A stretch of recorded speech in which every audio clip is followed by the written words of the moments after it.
Last time on the Skip and Josh podcast. Did you hear Justin Trudeau's comments a few days ago? Good. He really took shots at the Leafs. I was stunned. Well, he gave them like this backhanded compliment by saying, you really have to commend these Leaf fans because they've been in such a bad place for so many years, yet they keep coming back for more, you know? Having a leader, being able to sort of lighten things up, I thought that was fun. Hockey should be fun, right? You're listening to the Skip and Josh podcast with Skip Sherman and Josh Obadia. Okay, Skip, so today we're doing a little bit of a different episode. Last time we spoke, we said we were going to do our favorite cities, but that is going to have to wait because Montreal and Toronto are playing each other in the NHL playoffs, and this hasn't happened since 1979. In 1979, I was 8 years old, and I didn't really know much about hockey. Now, I'm an old man, and I still don't know much about hockey, but I think we need to take this opportunity because the city that I live in and you live in are facing each other in the playoffs. I think we should do a very short recap of each game. So you texted me the other day saying, hey, I think we should record 15-minute episodes, instant reaction right after the games. So before we begin, I have a very important question to ask you, and I think I know the answer. Have you been watching the games in English or French? Both. That's the answer. Both. So I'm surprised because I know the games are not on RDS during the playoffs. So the games in English are good. You know, the Sportsnet and they do a decent job, but it's a little Leafs centric for me. Not so much the play-by-play, but the broadcast around that, you know, like the guys they have in the intermission, the Kelly Rudies of the world, you know how I feel about him. And so the French broadcast is okay, but RDS is so much better than TVA Sport. But TVA Sport has the rights during the playoffs, so you won't believe who they have in the intermission, like as their analyst. Is it Michel Bergeron? No, it's like Guillaume Latendresse, Maxime Lapierre, like retired players, but recent, you know? So basically anybody that lives close enough to the studio that could walk over there. Yeah, exactly. So it's not a great broadcast on TVA Sport. It's okay. And honestly, like, it's weird because we go back and forth. We just go back and forth. Just like you would have a conversation if you were living in downtown Montreal. You switch between English and French in the same sentence sometimes. People don't realize that, but that is the way it is here. We start in English. Habs go on a power play. We say, this is when I say we, it's me and my son. We say, hey, let's switch to French for the power play. Maybe it'll bring us something. And then we stay on French for a while, and we switch back to English. And honestly, I'll go back and forth. Like, honestly, it was probably 50-50 yesterday. They did a great job. Sportsnet's intro before Game 1. When they used the song Baba O'Reilly by The Who. Yeah, it was The Who, and they had the whole montage of all the Leafs, Habs, you know, players and memories throughout the years. It was really well done. That was really well done. It was excellent. And not only the pregame, but then every time they went to commercial during Game 1, they kept playing Baba O'Reilly every time. It was great. And then, of course, yesterday, Game 2. So we are going to recap Game 1 and 2 as a whole here in the next 10 minutes or so. You know, yesterday they did a great job because it was all about the Tragically Hip. You know, they even had them on before the game started, a couple of the guys from the band, and they played the music throughout. So that was, for all hip fans, that was really a tremendous, you know, that was like a little bonus yesterday. It was like the fact that the Hip released a new album the day before Game 2 was like all the planets were aligned because you have Montreal playing Toronto in the playoffs in May, you know, because the playoffs started late this year. And it's a long weekend in Canada, and the Tragically Hip released a new album, which no one thought that was ever going to happen again. So it was perfect. But let's get to the games. Yeah, let's get to the games. So, I mean, look, obviously Game 1, everyone went nuts here in Montreal, and people in Toronto were like ready to jump off the bandwagon. I went on to Leafs Reddit, the Reddit group for Leafs, which, you know, I just wanted to read what people are saying. And I was like, there was people that were like, I'm done with this team. I can't believe this team. After one loss, right? I'm done with this team. I'm like, are you guys kidding? That doesn't surprise me. But, you know, can we go back before Game 1 when I found out who the healthy scratches were for Montreal? I was very disappointed because all season long, Jesperi Kotkaniemi, I don't think he missed a game. And Alexander Romanov, I think he missed 2 or 3 games the whole season.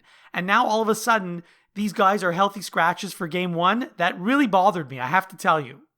Yeah, I mean, the Canadiens they're offensively challenged. They're offensively challenged. Look, we're going to get to that in a second, but they're misrepresented because anytime you talk to someone about the Canadiens, they're like, "Oh, they're a skating team, they're a fast team." And I'm like, "Well, when you have Eric Staal and Corey Perry and Shea Weber and Ben Sherratt and Joel Edmondson, like I can start naming you all these guys. Like when you start to have as much as 10 guys or 7 or 8 guys who are really not good skaters, well, how are you a skating team? So that's where Alex Romanov could really help, actually, on the defensive end. So you left out one guy. As much as I love him and as much as the Canadiens would be nowhere without him, Tyler Toffoli is not the best skater on the planet. No, but he's not the worst. I mean, he's not in Shea Weber territory. I mean, look, let's just set the bar as low as possible. Eric Staal cannot play Game 3. Like, if I see him playing Game 3, I'm gonna scream. I will be disappointed if he plays Game 3. Yes. So look, the Canadiens came out hot in Game 1. Obviously, the Tavares situation was a big blow to the Leafs, not in terms of just on the ice, but I think also mentally for the rest of the game. It was difficult for them to continue. And that definitely played a factor in the Canadiens winning Game 1. And then there was this superhuman goal by Paul Byron, literally an impossible goal. That was the game winner. And then Carey Price stood on his head. So Game 1, you saw the recipe for the Canadiens. And you've told me this all year. All year you told me this. The Canadiens have no margin for error. They have to, if they're going to beat a team like the Leafs, even you compare, actually, when you told me this, you were talking about Winnipeg, because you always thought Winnipeg was the better team in the Scotia North Division. The Canadiens have to play perfect. They have to play perfect. Carey Price has to play amazing. They have to play a perfect game, and they got to somehow get some timely goals, and that's exactly what happened in Game 1. And then what happened in Game 2 was the total opposite. It was power play after power play, bad penalties, stupid plays, just lack of goal scoring that really just showed, they have no, honestly, they scored that goal yesterday. Kotkaniemi scored the first goal of the game. Do you remember any other scoring chance that the Canadiens had? Any other scoring chance? There were very few. I do recall, I think Josh Anderson had one and he took too long to shoot. And then by the time he took a shot, it was too late.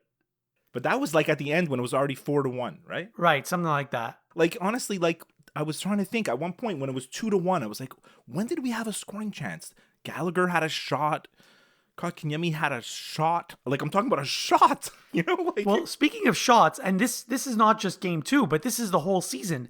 I feel like, I don't know, I don't go to the practices. I'm not there in the locker room when the coach tells the players what to do. I'm not there, but it seems like he has told 3, maybe 4 players, you guys are allowed to shoot. The rest of you, you're not allowed to shoot, because it seems like they're always trying to make the perfect play, the fancy play, the pretty play, and they don't take shots. They just need to shoot more. That's all they really need to do. I agree. And so another thing that was a little annoying to me, this has been going on most of the season. I feel bad for Josh Anderson because during the regular season, he never really got a chance to play on the top line. And he is one of their best players. And now, during the playoffs, he's been stuck with Perry and Staal, Corey Perry and Eric Staal, which, yes, they're NHL players, but you don't put Josh Anderson with those two guys. You just don't. Here's the problem with Perry and Staal. You asked me this when the Canadiens signed Corey Perry way, way back at the beginning of the season. We talked about it on our show. And I said, well, he's a depth signing. The guy's going to play on the fourth line. You remember when the Canadiens got off to a hot start? Corey Perry didn't even play the first That's 4 right. games. That's right. He was on the taxi squad. And then slowly but surely, he worked his way into the lineup. And anyway, so all that to say is the third line right now is Staal, Perry, and Anderson. That's the third line. That means there's a fourth line completely below these guys. And Eric Staal last night was just... You didn't even know he was in the game. He doesn't do anything on the ice. He doesn't do anything, And Corey Perry, God bless him, the guy busts his butt out there. He's just not he's not going to be the answer. He's not going to be the reason why you're going to win this series, No, as you said, as a fourth liner, that's fine, but that's it. That's it. What's concerning for the Canadiens right now is that the Leafs are full of confidence. They've scored a bunch of goals yesterday. And the Canadiens can't score. And the big reason why they can't score is because their two most dangerous offensive players, other than Anderson, who you mentioned, haven't done anything, and that's Suzuki and Toffoli, who were coming the last 5 to 10 games of the regular season. Those guys were hot. Suzuki got really hot. Toffoli, I mean, look, he was in the top, like 28 goals or something this year. So, I mean, they need him to score, and they need Suzuki to produce. And Suzuki looks a little bit lost out there. I always wonder about Suzuki because I feel like the coach is like trying to tell him to play a simple game, which is the opposite of what you're saying, right? Like, just shoot. I always feel like when I watch him, I feel like in his head, he's like, I got to just do the simple play. I got to get the puck in deep. I got to go get it. And that's not his game. His game is creativity beyond creativity, making plays that no one expects, right? He's got great hands. He's got great vision. That's what he has to do. And he sort of looks a little bit lost out there, you know? The other problem is that, so Price, Weber, and Gallagher all came back. But Weber and Gallagher, there's no chance they are even close to 100%. They don't look like themselves at all. Well, Gallagher, game 1, actually, you didn't even see him. He didn't do anything. Right. At least yesterday in game 2, he actually asserted himself. He looked a little bit more like Brendan Gallagher. Weber, I mean, we can do a whole episode about Weber. I mean, he's old. No, but I mean, also, I saw a picture of his hand or his wrist or something taken a few weeks ago. That doesn't heal that quickly. So he's playing injured. So is Gallagher. And those two guys, I mean, I know Gallagher didn't lead the team in points or goals or anything, but he is one of the most important players on the team. He is the most important when it comes to the playoffs because as an offensively challenged team, how do you score goals? Like you said, get pucks at the net and get some rebounds. And that's Brendan Gallagher's game. He scores all his goals within 3 feet of the net. You know, that's what he does. So that's what they've got to try to do. But it's going to be tough. It's really, look, obviously Canadiens fans knew it was going to be tough going in. The Leafs are a better team. But, I mean, I still have hope for game 3 and 4. They're going back to Montreal. I think you can't discount the factor of the last change being the home team. I think that Ducharme can get the matchups maybe that he wants. And hopefully, because of the last change, we're going to see Cole Caulfield in the lineup. I think that could happen. And have you seen a worse power play than the Canadiens power play in the first 2 games? Like, I can't think of a worse power play. No, but you know what? In fairness to Canadiens, Toronto's power play in game 1 was also bad. Or maybe the Canadiens' penalty killing was just good. Well, no, actually, I said to my son last night, I said, actually, the Canadiens, because they killed off like 3 penalties in a row at one point, right? And I said, people are going to say the Canadiens penalty kill did a great job, when in fact, they actually didn't do anything. It was all the goalie. Carey Price was the only penalty killer out there. He had 4 guys collapsing. I've never seen a penalty kill so deep. The point men were completely wide open. The penalty killers were so deep, they were all below the circle, collapsed into this tight little box, and the Leafs had nowhere to go. And they didn't actually know how to break it down.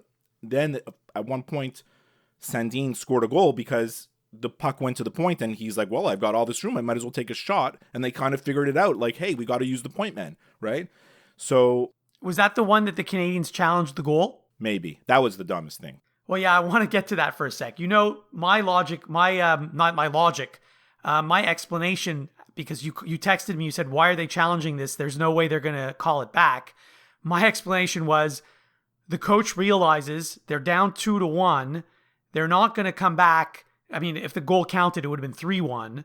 They're not going to come back from a 2-goal deficit. So it was a desperation move. It was 100% desperation. It was 100% like, if we can't reverse this goal, we're going to lose anyway. So what does it matter if we take another penalty for challenging, right? And that's why they pulled the goalie with 6 minutes left, because what's the difference between 4-1, 5-1, 6-1? Absolutely. But I mean, when you looked at that replay, like, I saw a funny thing on Twitter. I forget who it was. It was one of the Canadiens beat writers. They were saying that the reason why it took so long to review the goalie interference is because the officials and the replay official in Toronto were actually trying to figure out what the Canadiens were trying to challenge. So what I heard actually after the game, they said this on the CBC broadcast, Another reason why it took so long is because while they were doing that challenge, there happened to be another challenge in another NHL game at the same exact time.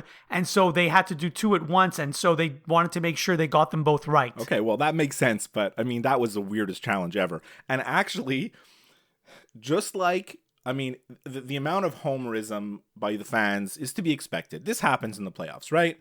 Tavares obviously got concussed. It was a terrible injury. And then you see people saying, Perry did it on purpose. You're texting me, your friends in Toronto, saying that Ben Sherratt had an illegal hit. That's what caused the whole thing. I mean, come on, people. That play happened a million miles per hour, and it was a freak accident. It was unavoidable. I'm glad you brought it up. I mean, I feel terrible for John Tavares. I hope that he has a speedy and full recovery, obviously. It was a scary thing. It was difficult to watch. But I do want to say that I was very annoyed with Nick Foligno's reaction that he wanted to fight Perry. To me, that was so dumb. And I would have given him the benefit of the doubt because obviously sitting on the bench, he doesn't have the opportunity to watch a replay. But then I don't know if it was after the game or the next day, he explained why he did it. And I didn't like his explanation. All he said was, our captain was on the ice. Our captain was on the ice. So what? Your captain was on the ice. It was a complete accident. It was, you know what? The only good thing about that fight was that it was quick. That was it. You know what I would have loved? Because all these people there's not many people that defended that. I actually didn't see anybody that defended that fight. Journalists, social media, fans, no one. But there are obviously people who feel that there's some kind of code, and that's why Foligno and Perry had to fight. I would have loved if Foligno or Perry, either one, doesn't matter, would have broken his hand in that fight. You talk about the code. It's the same thing as the unwritten rules in baseball. Anyway. That's another episode. We need to wrap this up because we're going to do another episode after Game 3. Game 3 is Monday at 7, so we're going to probably record right after the game on Monday, right? Well, yeah, we have a very tight timeline. Yeah, love it. So normally at this time in the show, I'd ask you if you want to end with anything, but we're not going to do that today. There's nothing to end with. We already ended. I just want to ask you, do you feel like that the Canadiens could come back in this series? Yeah, I think it's still, I mean, it's tied at 1. Montreal, if you had told me that Montreal was going to split the games in Toronto and go back to Montreal tied at 1, I would take that. Why not? I think it's still a very tall order. Toronto really showed how much of a better team they are yesterday. Forget about the goals that they scored in the power play. Just the domination of play, right? Canadiens are hemmed in the zone. They can't get the puck out of the zone for 3-4 minutes at a time, that's a recurring theme, So that shows that one team is much better. But one thing that you have to remember, and I saw this on Twitter today, I'm going to steal it from someone. All the people that predict, Canadiens in 5, Canadiens in 6, Leafs in 5, Leafs in 6, well, you have to lose 1 or 2 games for those predictions to come true, right? It's like Canadiens in 6 means they have to lose 2 games, right? So, people lose their minds over one loss, but you have to remember, it's a series, right? So. Okay, so somebody asked me before the playoffs started what I thought about the outlook in the Canadian division, and I said to them, well, obviously, Toronto and Edmonton are favored to win both their series. There's no question that those two teams were better than Montreal and Winnipeg. However, having said that, with Carey Price coming back and Shea Weber and Brendan Gallagher, the Canadiens are a different team than they were at the end of the regular season. And Winnipeg, in my opinion, has the best goalie in Canada right now. So it wouldn't shock me if Montreal faced Winnipeg in round 2. And look, Winnipeg is... And they're up 2-0 in their series. All right, so great. I'm glad we had this little chat. And I'll speak to you after Game 3 on Monday. Perfect.